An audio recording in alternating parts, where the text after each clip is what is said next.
Okay, so hari ni Uncle nampak yang baru punya.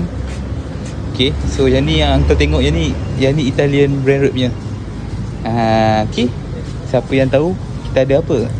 Ambalabu 67 tak ada. Kalau ada semat tau. Kita ada Cactus Hippopotamo Lirili Larala. Okay, ni baru sampai ni, baru. Lepas tu yang kedua kita ada yang ni. Ni dapat jam semat. Yang kita tengok dah dapat jam. Kalau yang ini kita dapat nama yang bola.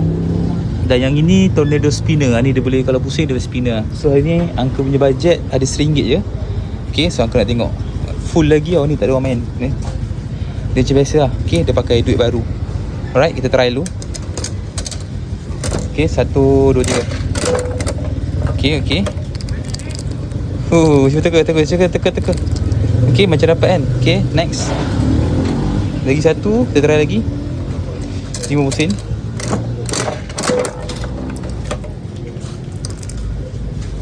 Okay, nampak macam dapat. Tengok. So Uncle main RM1 dua ni.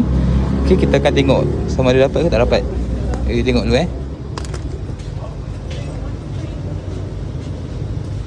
Apa ni?